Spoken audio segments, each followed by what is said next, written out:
So today we're going to discuss about the Hasegawa 962. There are a couple of versions of this out there. I only have these two. I will go over the history of the kit, pricing, contents, comparisons with other versions and other models. For example, this from Tamiya, and also a small tip regarding the 962 build at the end. So let's get started. So this kit was launched in 1989. I think this was the first version. It was re-released a couple of times. I think the latest version of this is from 2025.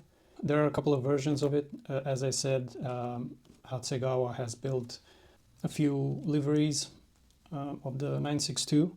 I think around 10 versions of this kit with basically a different decal and a few extra parts. So this kit basically goes for anything from 20 euros to 50 euros. Of course, in some cases even higher than that. These kits from Hasegawa are quite common. You can find them pretty easy on eBay and similar sites. If you're lucky, you can even find them brand new in web shops. So regarding the contents, this is quite a simple kit. As I said, this is the first version. It has a shell body for a curbside model. The biggest gripe with Hasegawa kits, the 962 from Hasegawa, is that there are some proportion issues. For example, the door area is smaller than it would be on the real car, and other issues. But I think if you want to have a nice looking 962, you can't go wrong with these kits. The quality is pretty good, nothing extraordinary or nothing too bad either. The decals held up pretty good. There's a bit of yellowing here and there, given that this is from '89. Yeah, that's impressive. This kit was kept in good condition. The glass is clear, it doesn't have any issues.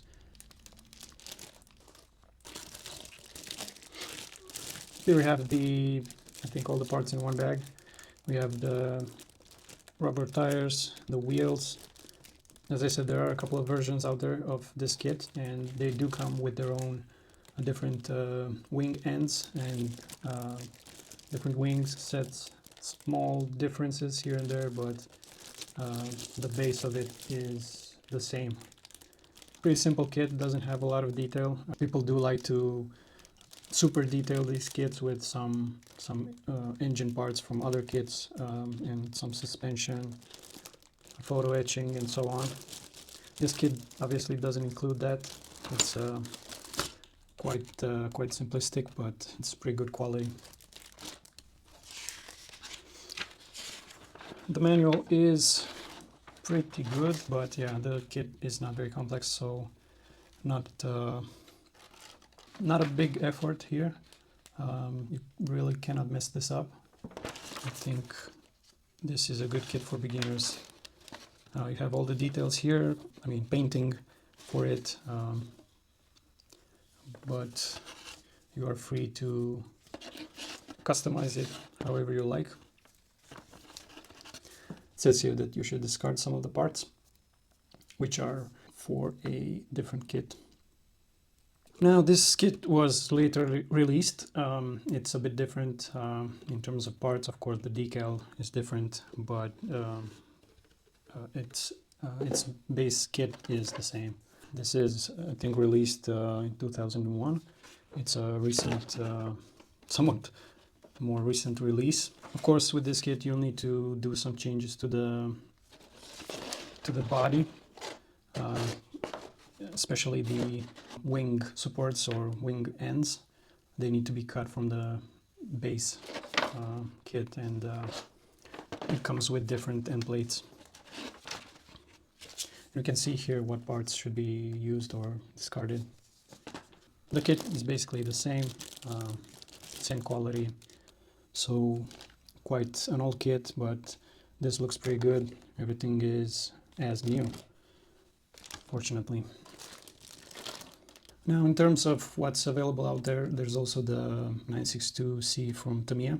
This is also a curbside shell kit. It's also launched in '89. I think, and it's still being produced till this day in various forms. Tamiya has released this kit over the years with different liveries, i.e. a different decal. The kit is actually based on a RC model, remote control kit, and because of that there are some, let's say, problems with this kit. First of all, the glass is molded into the body of the car.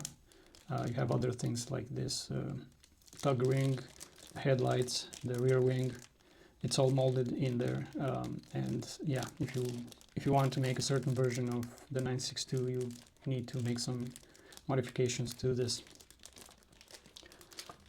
Fortunately, there are a lot of trans kits and grade up sets out there that can help you with that. Decals are with the same livery from A. They look pretty good. The chassis is pretty simple. You do have suspension, some interior parts, but that's it, not much else.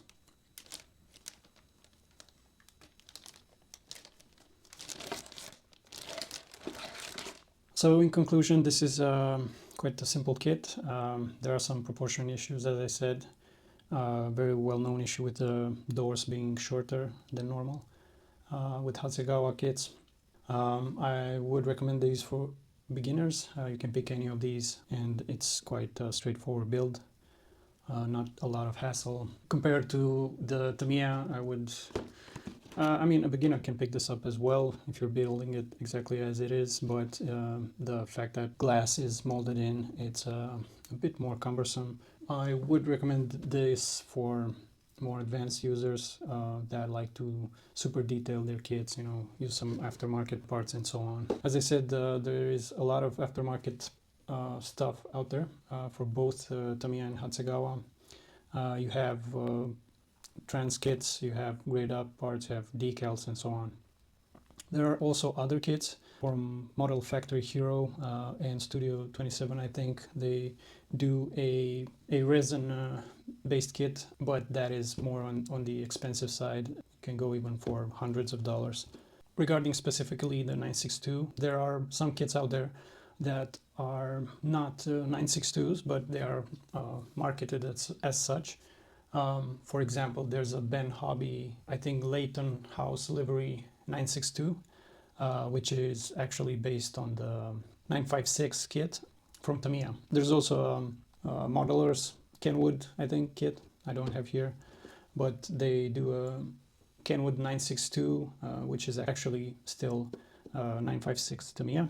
There are obviously other kits from Revell, which I think is based on the Hasegawa model, and others, I think Italieri and so on. But it's basically either a variation of the Hasegawa 962 or Tamiya's 956. You can also, if you want to do more accurate-ish 962 long tail, as you can see, these are mostly short tails. If you want to build a more accurate 962, you can take the front of the Tamiya 962, carefully cut it, and use the back of it, I think, yeah, most of the car from the 956 from Tamiya. Use that and make a long tail 962. You can also do the other way around. Take the front from the 956 and the rear from the 962. You can create a short tail 956. Of course, it's not going to be very accurate in either way. Yeah, this is what we have to work with. You can also try to modify the Hasegawa kit, but do not try to mix Hasegawa and Tamiya kits. They do not have the same proportions.